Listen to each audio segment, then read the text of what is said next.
allegiance to the flag of the United States of America and to the republic for which it stands, one nation, under God, indivisible, with liberty and justice for all. Can I have a roll call vote, please? Mrs. Thompson, absent. Mrs. Rosenau, Present. Mrs. McHugh, Present. Mrs. Boxey, Present.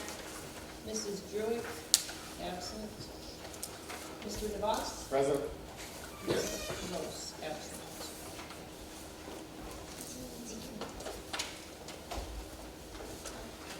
Can I have an adoption or an amendment for the agenda tonight? Are there any amendments? No? Okay. I move to adopt the agenda for October 27, 2025, regular meeting as presented. Support. I have a motion on the floor to adopt the agenda as presented. All those in favor? Aye. Aye. Opposed? Motion passes. Consent agenda? Under consent agenda, you are approving the minutes from the regular meeting on September 22nd, 2025, and closed session meeting minutes on September 22nd, 2025, and the board bills. Resignation, Brian Sawden, girls assistant basketball coach position, and Anthony Herkam, junior high math teacher. Under hiring of Kimberly Lazara, junior high math teacher, I move to approve the items on the consent agenda as presented. Support. All those in favor? Aye. Motion passes. Student of the month? Hi, so Memphis Elementary would like to share that they have nominated Landon Marvell for Student of the Month this month. Landon's teachers have shared that he enjoys learning and strives to problem solve in each experiment that they conduct in science. He is a great teammate and values others' opinions, showing strong leadership skills. He is an extremely motivated student who always strives to do his best. He offers good advice and a helpful hand to his peers and keeps a positive attitude all the time. Landon adds to class discussions by sharing his personal experiences and making connections to the real world. He likes to help his peers and push himself to be the best he can be. Landon truly represents what it means to be a yellow jacket. Hardworking, kind, and always ready to help others succeed.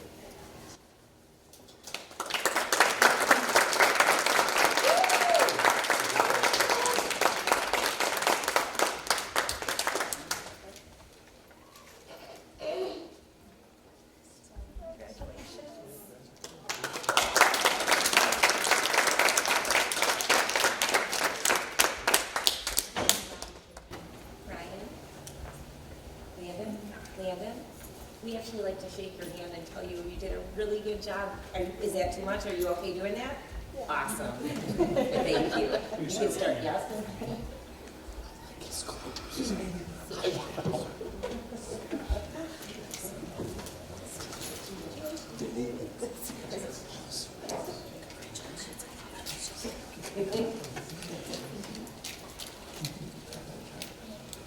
Can I get a picture of Landon with his student?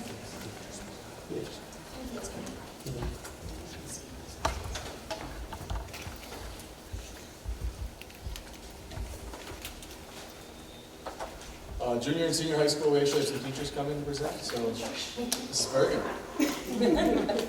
Go on up here. You can come up here.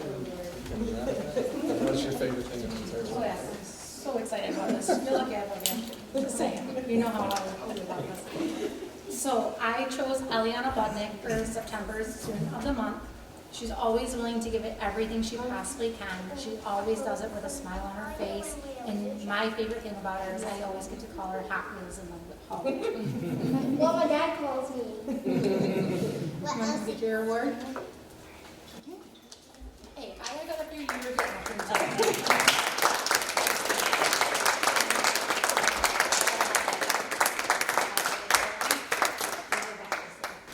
Yeah, that's a good idea.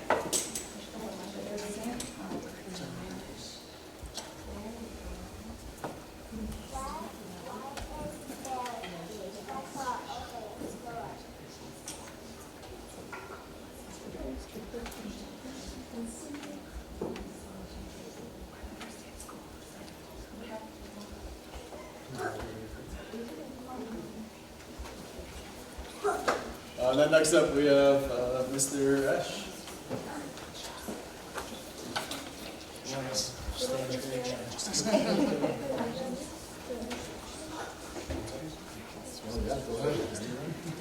All right, well, I nominated for this month Isaac Zuniga, senior here at Memphis High School.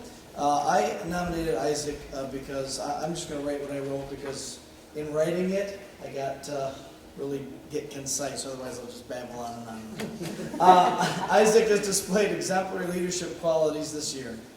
I've watched Isaac in marching band go from a struggling underclassman to an accomplished upperclassman, learning, struggling how to lead to someone who can be a solid leader on our team. I can't begin to explain how proud I am of the improvement and level of positive engagement I've seen come from Isaac this year. Isaac had a tough job this year training up some very green tuba players. And I mean, tuba players, first of all, tuba players can be a handful, but green ones, not only did he prepare them, but he made them feel welcome and he made them feel important. And I'm not the only one who noticed this change. My daughter Bella, who is under Isaac in their section, my wife Grace, booster officers, coaches, and other staff have noticed the change in Isaac as well this year. And it has continually come up in conversation in just the past couple months. Isaac truly deserves this honor, and it is my privilege to nominate him as student of the month.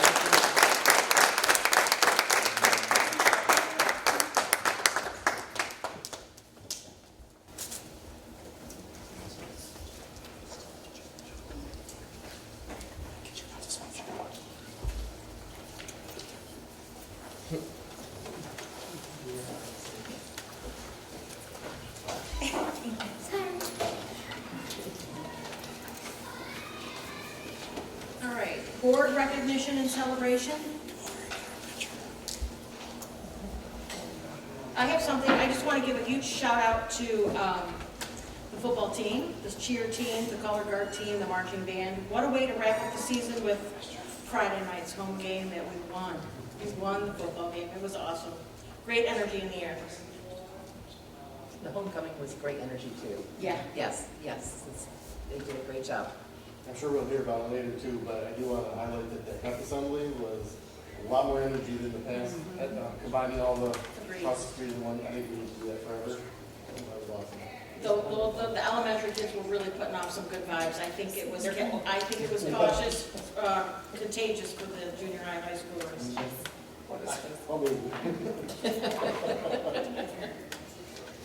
Okay, National Principals Month. Okay. So I start with, then I go off script anyway. I've always said, oh, Ryan's not here. Can I do Sarah first? Sure. Okay. Do we have Sarah? Be the difference. Sarah, you'll have to get up. Thank you. You have to get up. I'm going to give you a hug.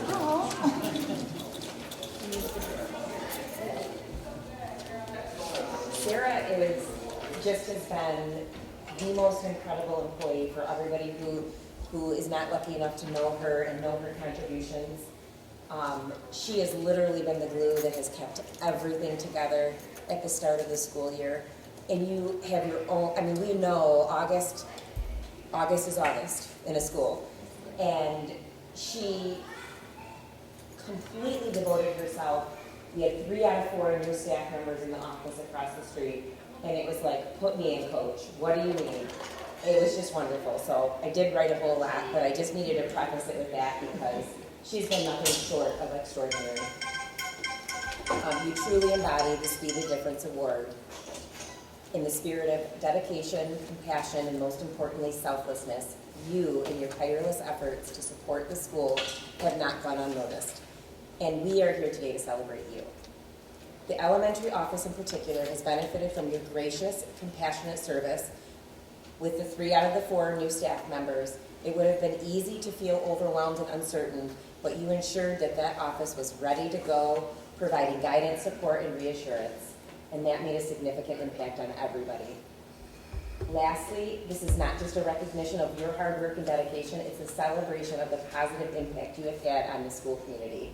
You have shown us that even in the midst of challenges and uncertainties, because there was uncertainties there too, right?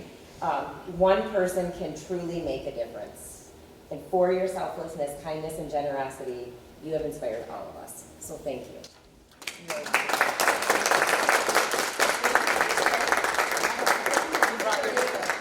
Oh, I'm glad you didn't bring her. Just joking, yeah. So I hope everybody knows how amazing Mom is. She's wonderful. And we are very lucky to have her. Oh, I guess I brought Miss Bergen too on next. I'm happy she's here. So thank you for your service, Sarah. Thank you very much.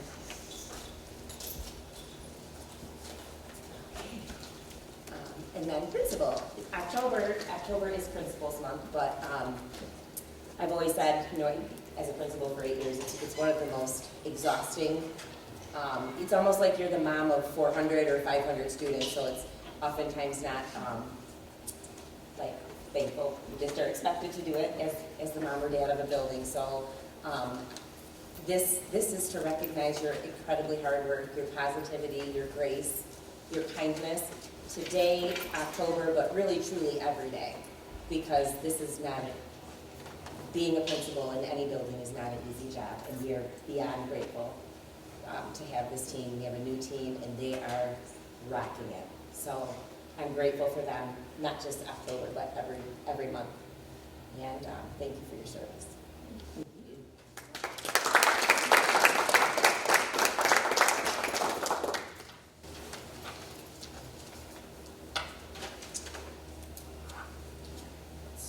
All right, reports. There are no student reps here tonight, so we can move on to administrative reports.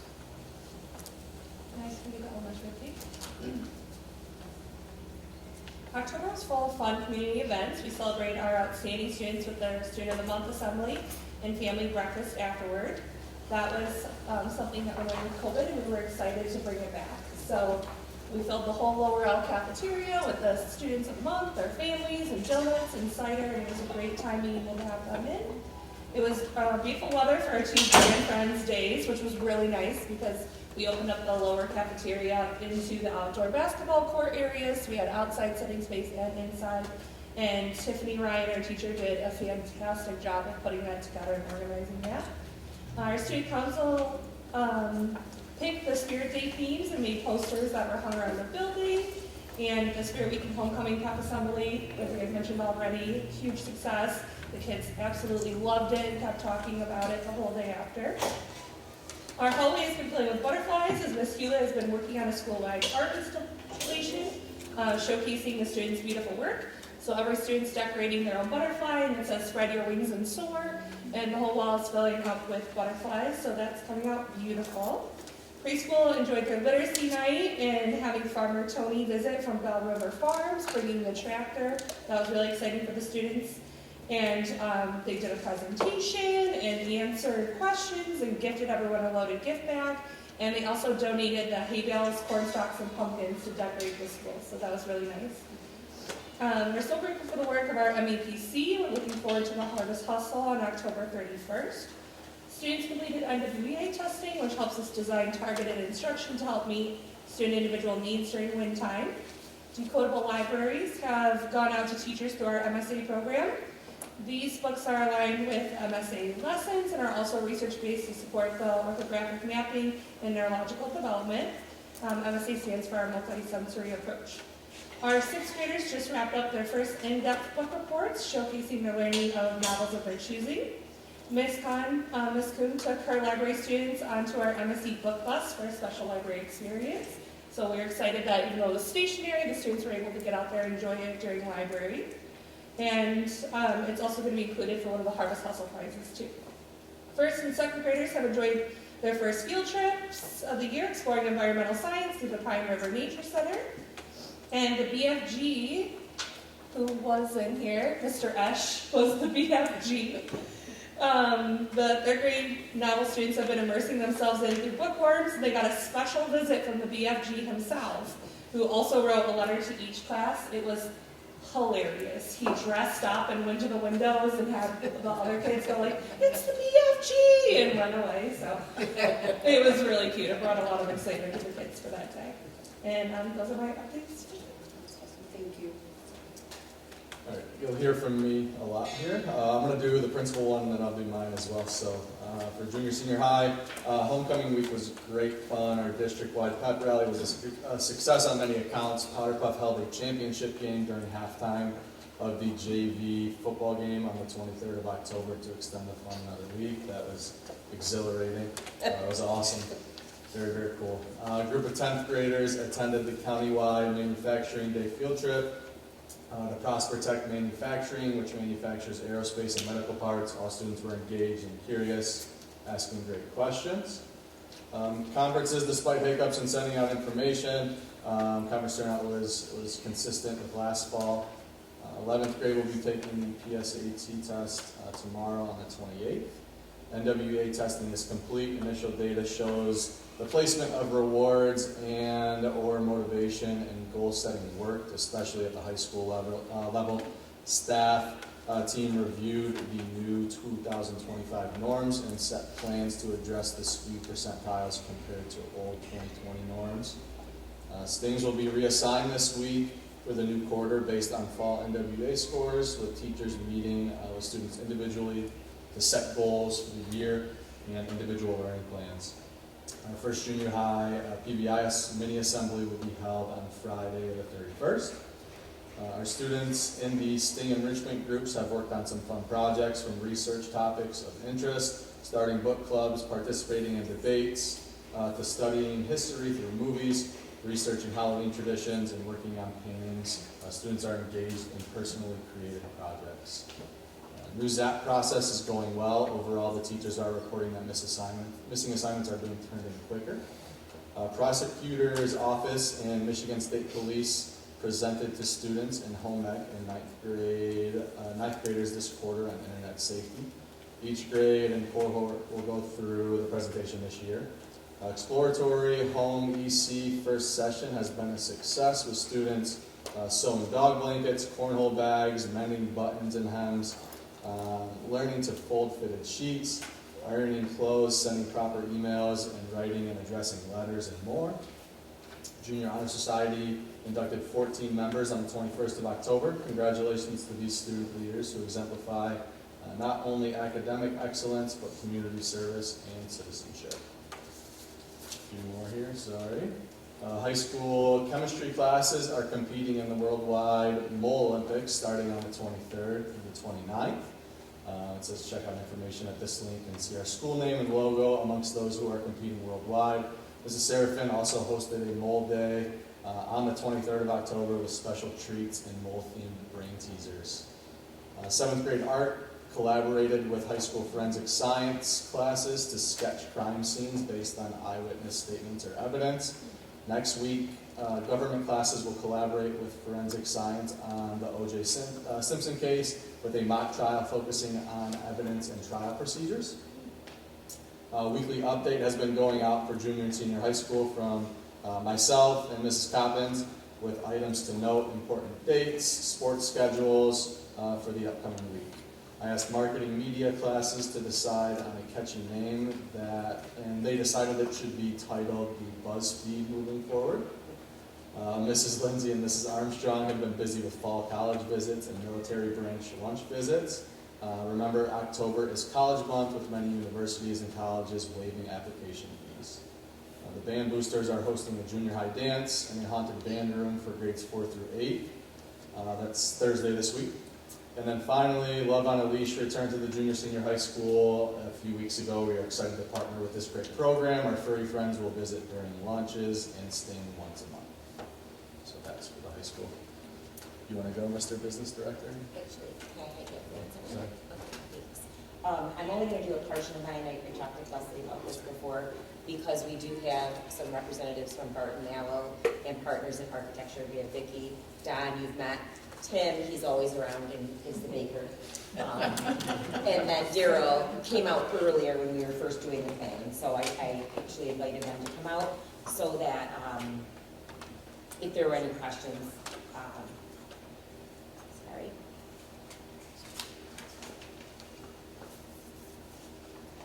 And this way here, if there's any questions, they can be around to answer, but then not have to wait for the whole meeting. So I'm just going to skip to the bid pack 4.2 portion of my update.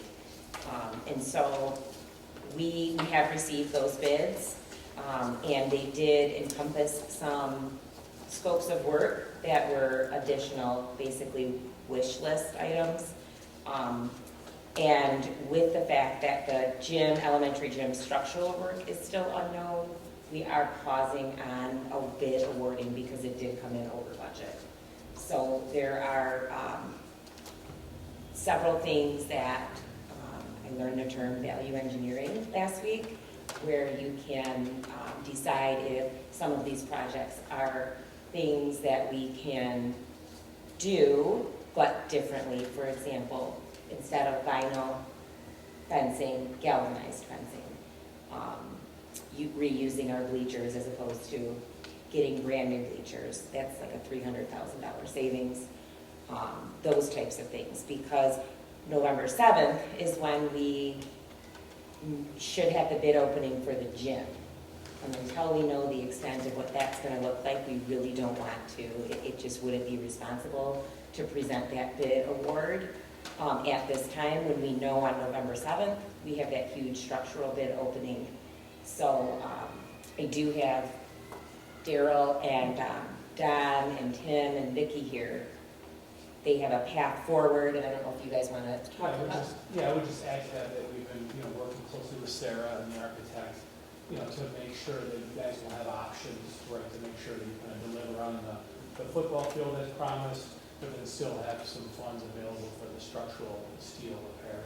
Understanding how important that structural steel repair is and the timing of it, as Sarah mentioned, it feels appropriate to bring all that information to the board at one time, so you're not making a decision on one thing that could impact something else, just knowing how critical that is. So we're going to continue to work as a team to come up with some cost-saving measures, to fit within the scope of what you kind of originally set out to do, so that you can still deliver on the promises you've made out there. But again, have options, and so that money needs to get put towards another project. You guys and Sarah can make that decision, instead of the bidders on bid day, let's say. So we've been working closely with the contractors to come up with value engineering options, to make sure that, whatever the final product is the most cost effective, both for you and the community, to make sure that we do continue to deliver on those promises. So we're going to keep working on that and be prepared to deliver that around the same time that you award the structural steel portion of it. And that to us feels important. And I just thought if the board had any questions, it would be, since we've got all the experts here, myself not included in that, but in that area. Yeah. And I would add that it's have been heat in here would be better next time. Yes. We're replacing the rooftop unit as part of the renovation thing here, and we've got some temp years in place, and so Tim will make sure that we continue to monitor that until we actually set the new rooftop unit. And apologize for the cold here while we're going through some renovations. So, yeah. Well, some cake or cookies would make us forget that. Yeah. Well, that's this guy right here, so put your orders in. Okay. Yeah. I'm just curious, when you do a bid like this, and it's so far out, I'm assuming this was probably done maybe like a year or 18 months ago when you bid this job. Well, we bid it recently. Now the design process takes that amount of time, but the bids were recent. Just even in recent discussions today, there was kind of the option to maybe award to one of the subcontractors and then kind of go through that value engineering process. But even based on earlier conversations today, we feel like the best way for you guys to get the best bang for your buck would be rebid it. So we're working on kind of the timing of that, so that again we can time it with the structural steel decision. Being that that's probably the first decision. I'm just curious, at the time of bid, how much do you factor in for inflation?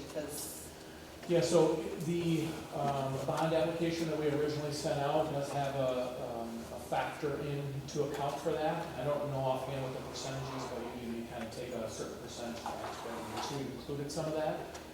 Depending on certain materials, we can do better or do worse than the market, but we have budgeted some money for that. Like on this project, for example, aluminum has seemed like a really big spike, just within the last few weeks, which would cause the increase in the price in the bleachers, let's say. That's why I was asking, because you don't have a general percentage of inflation that you apply to projects if they're 6 months out, 12 months, 18 months out? Yes. Yeah, could you share that? I could. Yeah, I don't know offhand, but it might be during like normal times, that might be like 3 to 5% per year.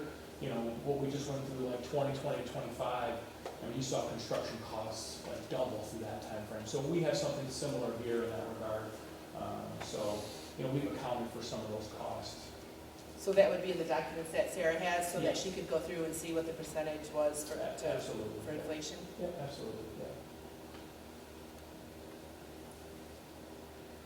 And we feel confident that with the budget we have, that, you know, the track that we, you know, it was kind of the most important part of that is, you know, we're gonna be able to do that. It's just a matter of kind of some of those other projects around that, that we'll have to, you know, work with Sarah to prioritize what's most important as part of that.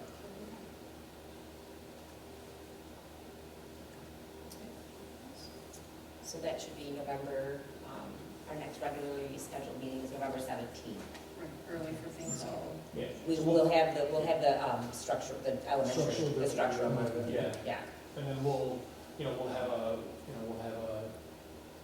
kind of updated bid schedule for the remainder of the track that includes, you know, time for procurement and construction, so we still hit our original timelines. The goal is to still have the football field ready for next year, and the track ready for next year for football and track. Yeah. Yeah. We've done lots of football fields from April to August, so hopefully we have a light winter and we can work in February, March. Fingers crossed. Yes. Yep. Okay. All right, and I'll do the rest of my update. Sure. And I just wanted Linda here. Okay. Okay. Adam, I think that would leave you to go next. All right. So you can see UHY is not in the audience presenting our audit. So Karen Shafiq, Sarah and I are meeting with her tomorrow. She's the lead auditor from UHY. She just asked for a little bit more time to get the presentation done. Audit is done, but just she did not have time to get the presentation done. So she's asked if she can present in November, which is consistent with the timing of the presentation for the last few years. On that note, the single audit, with the federal governmental shutdowns, it has delayed the publication of the supplemental regarding the single audit. So our single audit is complete, however, they are not able to submit our single audit until that supplemental is issued. And everybody's in a single with that. So until the federal government can issue that supplemental, we will not see our single audit. And the way that will work is once they come back into session and issue the supplemental, we'll have 30 days to submit. And as I said, it's completely finished, so it will not be a problem getting that submitted on time. Our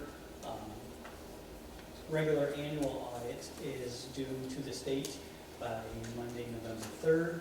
So after Sarah and I meet with Karen tomorrow, unless we have any questions, which I do not anticipate we will have any, because I know I have a pretty good handle on the finalized numbers. She will submit that tomorrow, and that will be updated to the state, which will then allow me to go in and complete our FID report, which is required also due by November 3rd, in order to maintain our current state aid payment schedule. So at this point, I don't see any problem getting either of those things completed by November 3rd. Only other important thing that I wanted to let you guys know was, as I'm sure you're aware and have seen, the state pass their annual budget.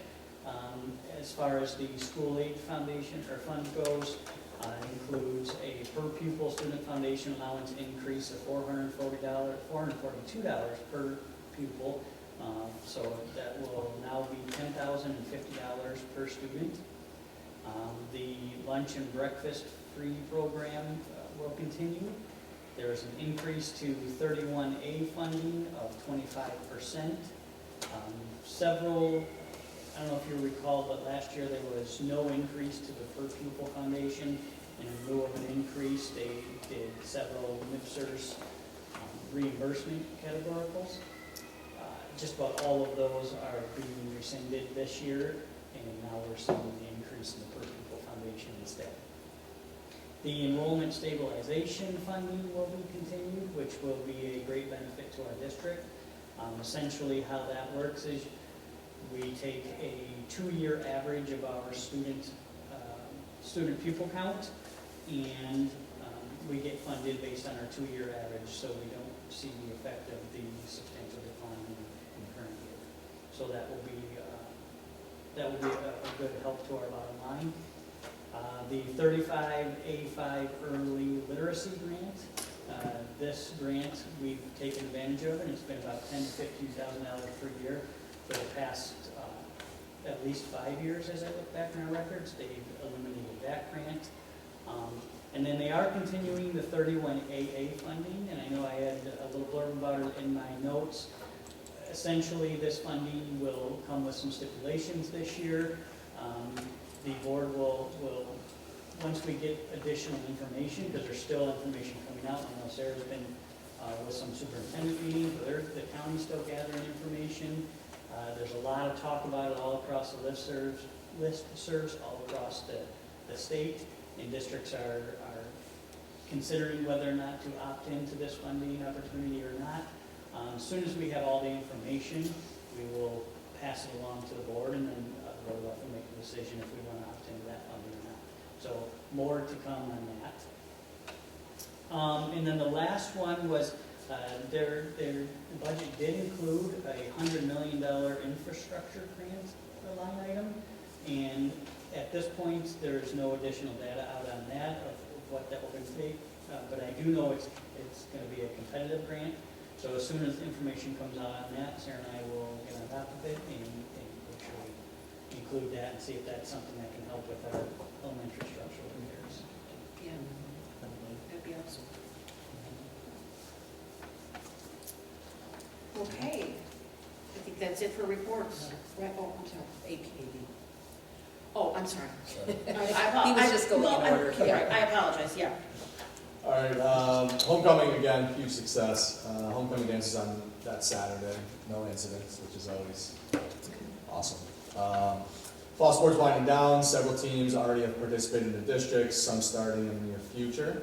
In regard to districts, Memphis is hosting districts for volleyball next week on the 3rd, the 5th, and the 7th.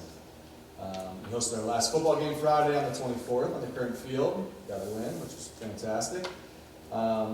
Big Thumb Conference realignment vote took place, and the vote passed. Memphis is moving from the black division to the blue division, and that's just in terms of enrollment. Moving down there.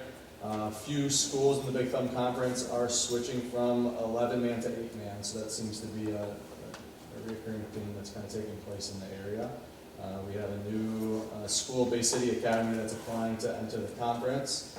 Hired a new junior high girls basketball coach, which was talked about earlier. Junior high basketball games are moving to 6 o'clock instead of 5:30 to help accommodate the facility limitations. And then in addition, the blue and red schools in the Big Thumb are having trouble with transportation getting to the 5:30 games. So everyone has agreed to kind of push that back to 6 o'clock, which works well for us too. Basketball coaches are working through practice schedules due to only one gym space for the winter season. Myself and Mrs. Emming are exploring alternate gym practice locations. If anyone has any recommendations, that would be super helpful, but we're supposed to hear back from the Aud in Richmond this week on the availability they have, so we can open that up to our teams if possible. Tardies at both junior high and high school are down this year compared to the first quarter last year. Positive office referrals, we have 11 so far this year. This was through the 23rd of October compared to just 6 through Halloween last year. So we're up 5 already. And then suspensions, this is the best part. We have 5 total suspensions through the 23rd of October compared to 23 suspensions through Halloween last year. So seems policies and the procedures we're putting in place are working. That's awesome. Have you checked the Catholic school or Catholic church uptown? I know they put a big addition on there a few years ago, and I thought I heard they had a basketball court in there. Which one? Do you know? Holyfield. Yes. We're waiting. So they give first bid to their little leagues or whatever, and anything that was left over, they're supposed to let us know what's available. So, but yes, thank you. Ryan, what is the difference between the black division and the blue division? So it's just in terms of enrollment. So black and white are the top 2. Black is the biggest, all the bigger schools. White second largest, and then blue and then red. So it was just us and K-PAC were the two that were voted to go down just in terms of enrollment. Okay, Yeah. okay. Which will, in terms of sports schedules, help us with playing the same size school. Sure. Similar size schools, which is going to be nice. But. Okay. Are we already in the blue division? We are for football, yeah. So that doesn't change Yeah, for football's the same, but everything else is Okay. we're going to play all sports at the blue. So, When does that take? so like immediately, or no, it's next year. I'm sorry, next year. Okay. Next year, everything switches. So they're trying to get a blue team to move down to the red to balance the numbers for football. Dan Pilgrim and I are in talks if that's something that we want to do or not, but I don't know. Okay. So keep you posted. Thank you. Yeah. Thank you. All right, do we have anyone registered for public comment? Yes, we do. Tracy Burnett? Okay. Okay, let me stand up. Okay. My name is Tracy Burnett. After months of being unable to get direct answers through normal communication about district decisions impacting the powerlifting program, I submitted a FOIA request in September to seek transparency through the proper legal channel. The response I received was incomplete, provided general website links instead of identifying specific policies or meeting actions, cited privileged communications without a required exemption log, reported that certain records do not exist despite previous references to related discussions in Board of Education materials. This appeal is not about conflict, it's about statutory compliance and ensuring the public record is accurate and complete.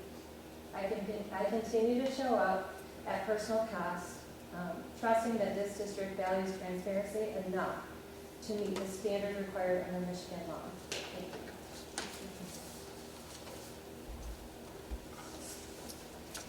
All right, correspondence, Truman School Law Notes. I thought there were some interesting articles in there. Go ahead.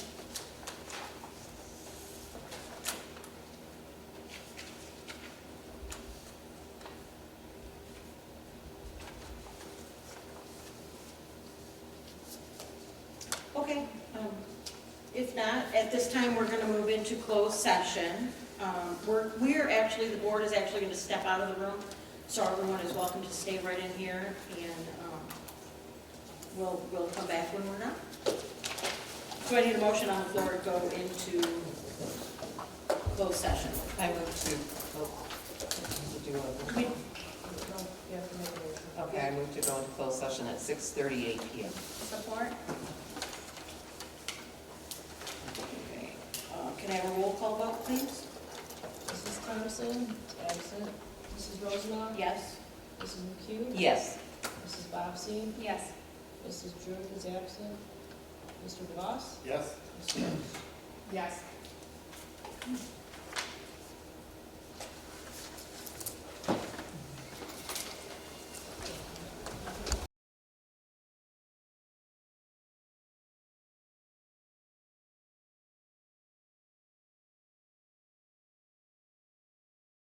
Back in open session. Do we want to start with a roll call vote for that?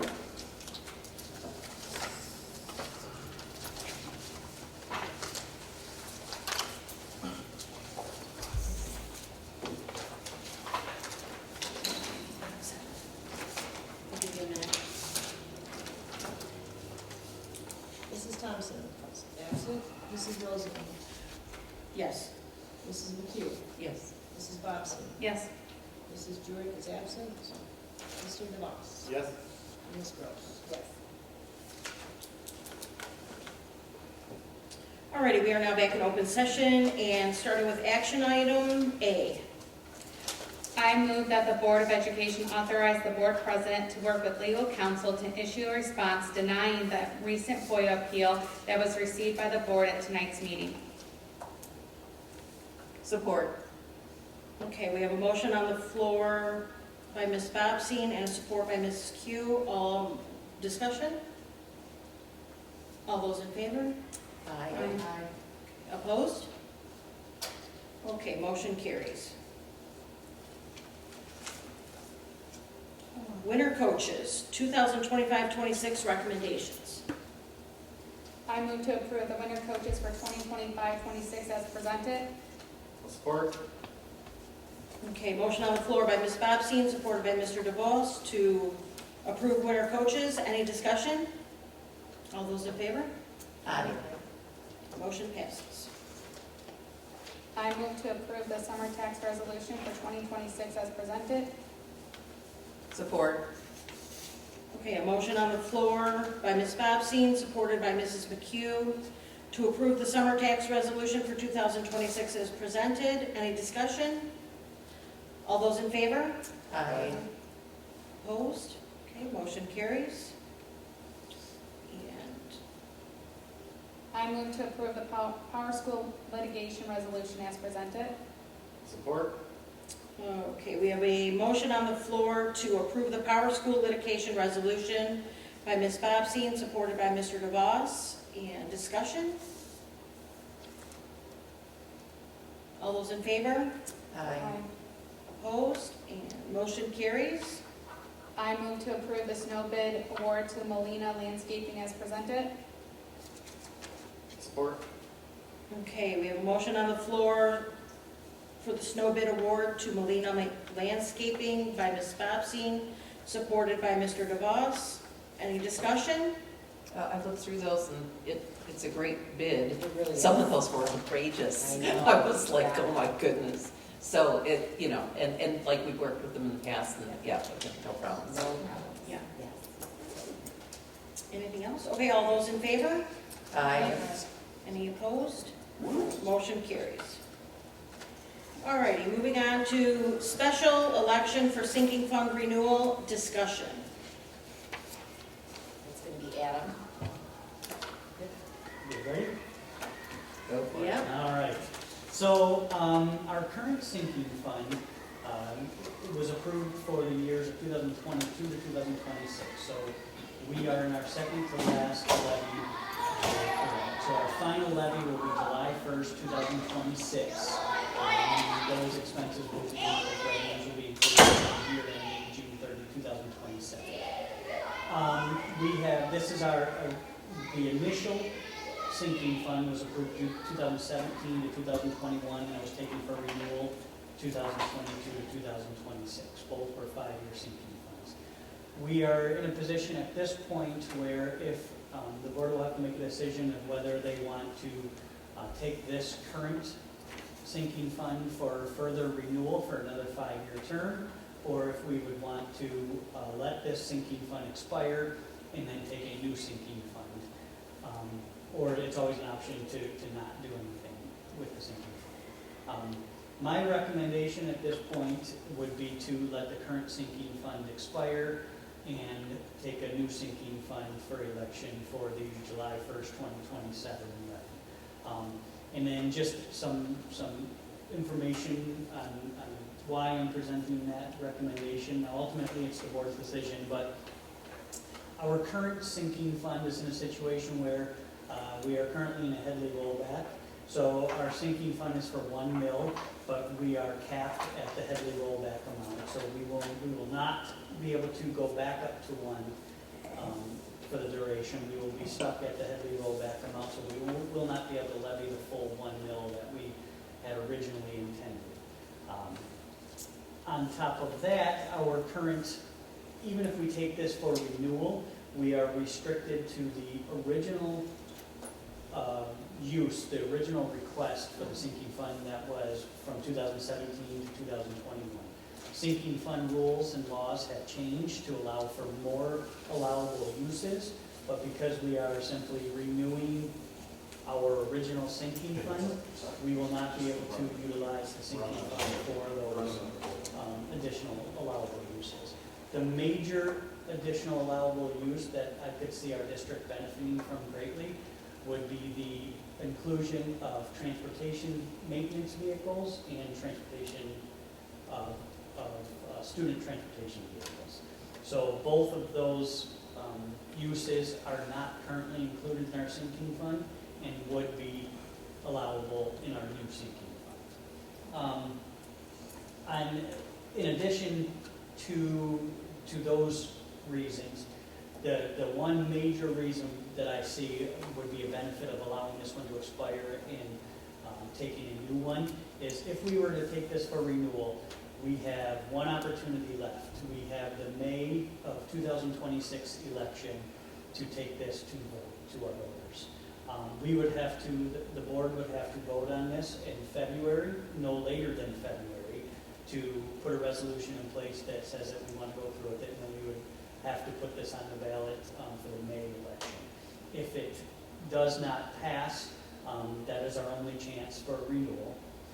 We did meet, Sarah and I met with Ian Koffler from Troon, and he had said there's no data that suggests that one would be, there would be a preferred, more likely to pass, whether it's a renewal of a current or an expiring one in a new one. He said there's just, we are not more likely to pass a renewal compared to a new one.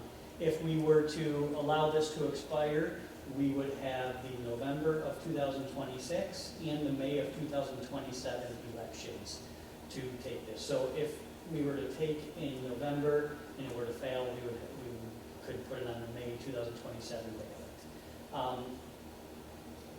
This is my own personal feeling is that with just recently passing the bond and knowing that where we stand with the bond at this point, these projects are just getting going, I just feel like we would have a better chance to strengthen the trust in the community and allow this to wait until the November election that we would have a better chance of getting it to pass. That's why we hired. Any thoughts on that? Great, yes. Yeah, No, it was a great that's- explanation. It is, thank you. And then for finding that out too. So, really there's hardly an argument for doing it. And then too, to try to crunch it into, it's really, with all the work that we're doing with the, with bonds and everything, to do this also, it's just, it's a little too much. And I think there's something to be said about having these major projects wrap up. Yes, and be visible definitely. And show, like even just the financial responsibility of holding off with this 4.2 until we know the gym and we rebid because we wanted to be responsible with the money. Right. I just think that, I think Adam hit it with the nail on the head. Because there's so many things. A lot of the things that have been done are not visible to the community, and the rest are all very visible. Definitely. And I think that's important. Agreed. So would that be on the November 26th ballot then, not the May? Or are you trying to get it on the May?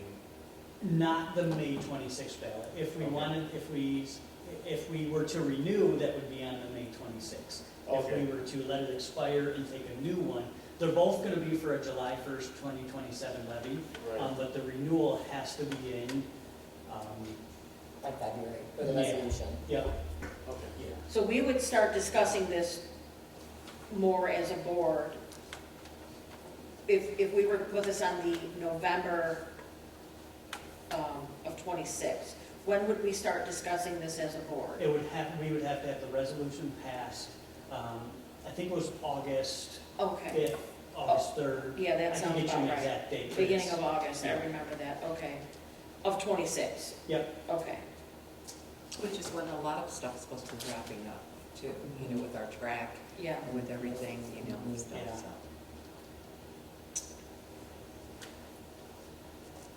Okay, well, anything else on that topic? Okay, moving on to committee review.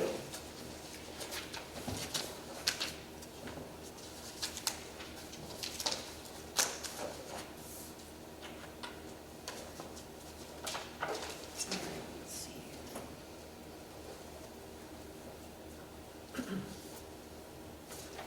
All right, so Laura was kind enough to share the current board committees that we have. Do we need to have 3 on each committee? Is there a, You don't have to? We visit the organization. We typically do, yeah. Okay. Was there anything on here that anyone wanted to discuss? I know Brenda's not assigned to anything. Do we want to do that now, or do we want to wait till January? What is everyone's thoughts on that? You have a meeting and I- one can't make it. I would think, You only yeah, have one person. yeah.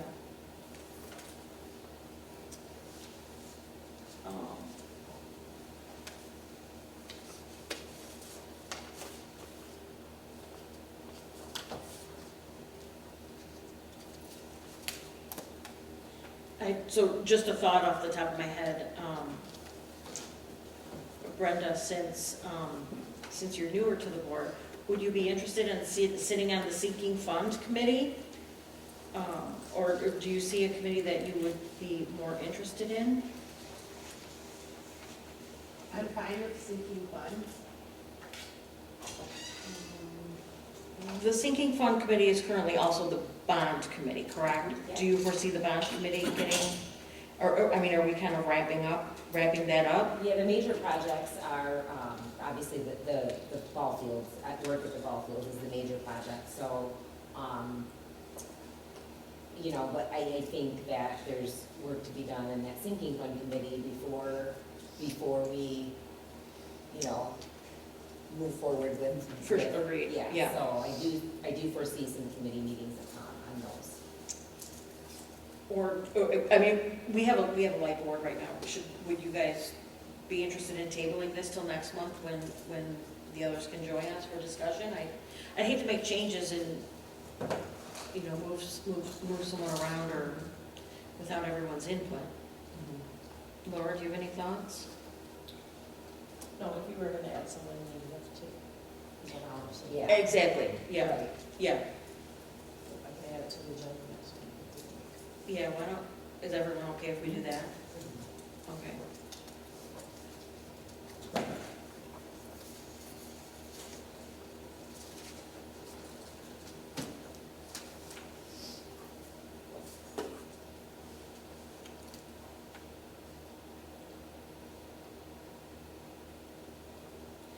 Okay, and just give me a second here. Okay, board workshops, item H.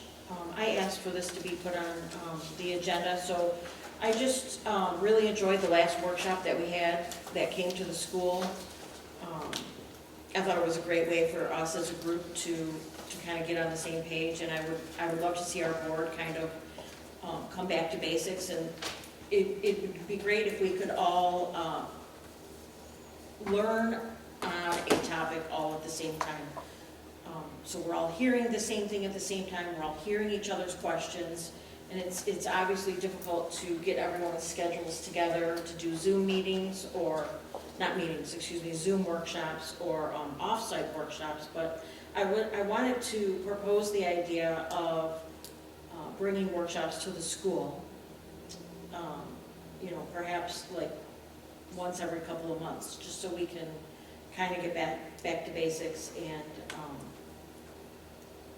kind of reteach ourselves what our responsibilities are as a board member. Just wanted to get everyone's thoughts on that.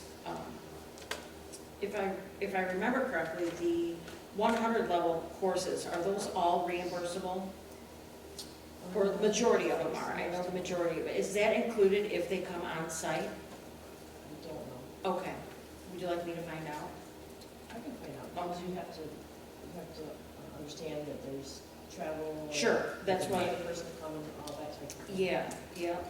I asked that because at the last meeting, he asked us all to sign in, and then he made a comment that it could be submitted for reimbursement. So I was curious what the percentage was. There are a few that are.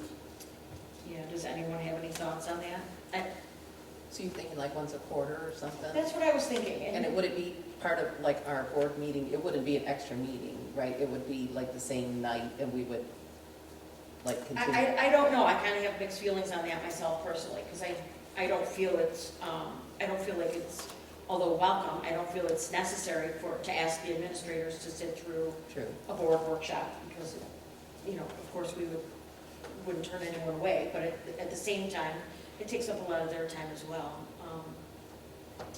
Anybody else have any thoughts? Yeah, I think it's a great idea for me personally. I love to learn and just being a new person, I have a lot to learn, but even outside of that, my personality is such that I like to learn, and I think even if we think we know things, we forget, we can be reminded, we can be refreshed, that kind of stuff. So I think in general, I think the idea is a great idea. My thought on like having the person here, I don't know, like we get those emails about some of the classes that are available, so I don't know if they are only available at like a certain time. I thought, I could be wrong, that if you open it, then you can watch it anytime within like the next 24 hours or something like that. So that being said, we have this big monitor here. If we were to, say it's going to be, whether it's the night of the board meeting or a different night, if a presenter can't come or to save on cost, we can all be present with the presenter on the screen as well. And then we can, jot down some notes and then have a discussion about what was said afterwards rather than watching it at home and by ourselves. So I don't know, that might be an option. Because I agree, it's hard to get everybody's schedules, to go here, you have to take time out for it. If you have kids, you have to arrange that or whatever. So I think if we couldn't do that, having somebody come here would be one of those two options. Yeah, and we don't even have to, we don't have to limit it to once a quarter, because I know it's always a little more busy at the beginning of the school year, and definitely more busy at the end of the school year, but in those middle months, even if we could have, 2 a year or something, I think it's really important for us to make sure that we're educated enough on the most current issues and to make sure that we as a board are in a position where we can support our superintendent, so you're able to do your job. And I think obviously, there's a little bit more to being on a board than just being elected to a board. So it's important to me that we're all on the same page and we all have the same understanding of what our role is. Well, I agree with that completely, and just to add to that, no disrespect to admin, any of you, I do appreciate the fact that, you are very busy and time is a hot commodity, but I do feel that in the last meeting, there were things that were said in reference to how the superintendent should use their board, or I don't know that there was much discussed about principals, so forgive me, I may have forgotten that, but for admin to also be at the meeting to hear, what is their expectations of us? Not just what is our expectation of them, but that, like you said, Leslie, that everybody's on the same field. So I think it could only benefit admin personally for being here.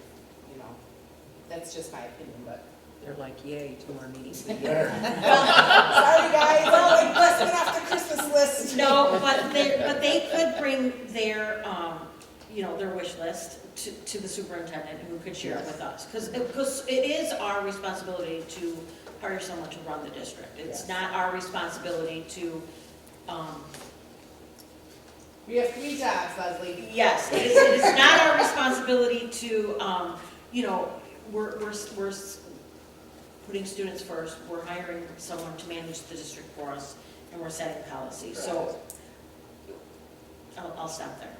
Now Nancy has gone to the state, and it's possible she'll come back with ideas. Sure. That she might want to share with us, that there's something like, hey, there's something, just like when you did it, you came back and said, this is something I really think would be, so, we can wait, next month, and see what, what she recommends to, stuff, so. Yeah, to keep everybody fresh is good too, and then training, I did all the 100 level, 200 level, I did 200 on fast, but by myself, in the truck and computer, but to learn as a group too, or as a board, I think it helps. It's bonding, but it's almost like you're learning together too. So Sure, I think it helps build that camaraderie. Doing separate meetings, I'm not opposed to that, but even like before meeting or after meeting too, that we're already here anyway. Sure. It might be a little bit more convenient, but. Sure. But I think it's all great ideas and learning and growing as a whole board. And I think being able to discuss it after, hey, what did you think he meant when he said that? Or whatever. Well, I took it this way, well, I took it that way, or, or if the person's here, then you just ask, right? And then you know. Yeah. I think it's great. Okay. Well, I guess we could revisit this. I'm sure Nancy will have an update for us next month, and we can just bring it up at that time. Yeah, and get some ideas from her, sure. And then share this all and stuff, so. Sure. Okay. All right, superintendent comments. So the band stuff was already talked about, the October principal month, which is really something we should try to appreciate them all the time. It's a very difficult job. But I'm super excited about the Memphis Elementary book vending machine that we are very close to arrival of that. So the different ways that we're going to use it is for PBIS, is for literacy leaders, which Alexis has been really focusing on with Trish at the elementary school. Academic achievement, academic improvement, because it's a big deal when you get a special token to pick out the book of your choice. Nice. And, and so it's kind of perfect because the butterfly theme about soaring, and then the little tagline on it is the hive of readers soaring together. So very, very excited about that. When should that become, when is that supposed to be? It should be here in the next 6 weeks. Okay. Because they're customizing it for us. Oh. So, so that's very exciting. And, everything else we talked about with the bond. So stay tuned for after November 7th. We're really, really holding our breath for that day. Yeah. That's the big For the bids. And November 7th date is huge. And we won't hear anything on that until our board meeting, correct? Unless you email us? Yeah, I should be able to email a synopsis of it. Yeah. I typically, we like to wait till they call them post bids, because sometimes you get, it's a state thing where all of the bids pop up at the screen at the same time, and it literally orders them from lowest to greatest, but you have to go with the lowest. And, but oftentimes there'll be like a 60 or 70 or even a couple $100,000 difference between the low bidder and then the next highest bidder. So then you have to go through post bids with everybody to make sure that the lowest bid did not forget something, because if they forgot a quarter of the projects, well, no wonder they're $200,000 cheaper than the next. So Now they're not the lowest anymore. they're not the lowest anymore, right? So post bids have to happen before there would be a synopsis, and each post bid takes about 2.5 to 3 hours. So once all of the post bids are done, then there would be a synopsis. Okay. Yep. But that's all I've got for you. Does anybody have any questions? Okay. All right. Can I have a motion on the floor to adjourn? Motion to adjourn at 7:23. A support? Sure. Support. No, put Brenda on there. Okay. She needs to Trying be to on there. get the courage Yes, to practice all that. All right, we have a She motion is on on the the floor, board. supported by we have a motion on the floor made by Mr. DeVos to adjourn the meeting at 7:23, I'm sorry, supported by Brenda Gross, to adjourn the meeting at 7:23 PM. All those in favor? Aye. Opposed? Okay, meeting adjourned.